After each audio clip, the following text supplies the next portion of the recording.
जनवरी 2012 के अंदर मेरे द्वारा पैनल के साथ में एक पोस्टमार्टम किया गया था,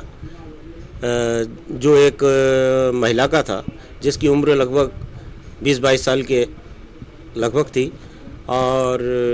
पोस्टमार्टम के दौरान मेरे साथ जो चिकित्सक थे वो सभी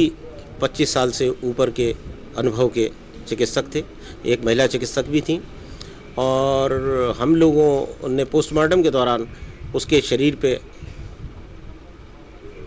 नाखूनों के, उसके मुंह पर, नाक पर निशान पाए थे। साथ में एस्फेक्सिया के जो साइन होते हैं, साइनोसिस आदि, वो भी उसके शरीर पे मिले। और पूरी तरीके से जब अंदरूनी रूप से भी उसको बॉडी को खुला गया तो उसमें भी उसकी पुष्टि हुई एस्फेक्सिया मोड ऑफ डेथ की। और ये एस्फेक्सिया के कई कारण होते हैं, जिसमें से इस केस के अंदर हमें स्मोदरिंग यानी कि नाक और मुंह को किसी व्यक्ति के द्वारा फोर्सफुली दबाना जाना और एक थ्रॉटलिंग, गले को भी साथ में दबाया जाना, इसके कारण श्वासावरोध या एस्फेक्सिया की जो स्थिति हुई उसकी वजह से जब सांस शरीर में नहीं पहुंच पाती और ऑक्सीजन की मात्रा एकदम से बॉडी के टिश्यूज़ में कम हो जाती है, उस समय में ऐसी स्थिति निर्मित हो जाती है कि आदमी की मृत्यु हो जाती है एस्फेक्सिया के कारण। और ये अगर फोर्स बहुत ज़्यादा अप्लाई किया हुआ हो और रेस्पिरेटरी पैसेज को पूरी तरीके से अगर ऑब्स्ट्रक्ट कर दिया जाए तो मिनट 2 मिनट के अंदर ही आदमी की मृत्यु संभावित है। आपके अनुसार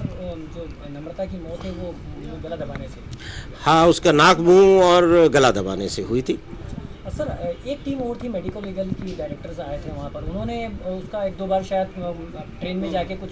सर्च किया था, उसके बाद उन्होंने ये पाया कि ये एक दुर्घटना थी।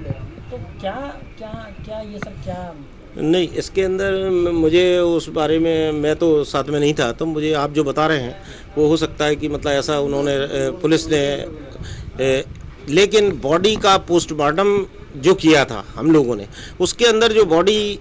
के पोस्टमार्टम जो फाइंडिंग के बाद जो चीज़ें डिसाइड होती हैं, मेरे ख्याल में वो ज़्यादा तर्कसंगत, प्रासंगिक और वैज्ञानिक आधारों पर निर्मित रहती हैं। और जैसा कि एक फॉरेंसिक मेडिसिन का ये सिद्धांत ही है कि डेड बॉडी अपनी बात स्वयं कहती है, तो डेड बॉडी के अंदर की फाइंडिंग्स के आधार पे मोड ऑफ डेथ और कॉज ऑफ डेथ को निकाला जाना, और वो भी अनुभवी चिकित्सक, जिसमें कि सब लोग पोस्टमार्टम का अनुभव 30 साल से ऊपर रखते हैं। और मैं अपने आप में, मेरे पास भी वो डिग्री है, फॉरेंसिक मेडिसिन में स्पेशलाइजेशन है, जिसको कि 25 साल से ऊपर स्पेशलाइजेशन किए हुए हैं। और कुल मुझे सेवा काल भी मेरा 30 साल से ऊपर है और ग्रेजुएशन किए भी मुझे 35 साल से ऊपर हो चुके हैं। तो अपने पूरे अनुभव के आधार पे मैं ये कह सकता हूँ कि पोस्टमार्टम वाली रिपोर्ट को अगर कुछ दस्तावेजों के आधार पे या कोई अपने स्पॉट एग्जामिनेशन जैसे अपन करें, ये स्पॉट एग्जामिनेशन आपकी पोस्टमार्टम रिपोर्ट के साथ में इन्वेस्टिगेशन में सहायक तो हो सकते हैं, लेकिन इन्हीं के आधार पे केवल एक कॉज ऑफ डेथ को डिसाइड किया जाए तो मेरे ख्याल में, मेरे मत में तो वो उसका बहुत ज़्यादा वैज्ञानिक आधार नहीं है, वो एक केवल कल्पनीय बात हो सकती है। सर,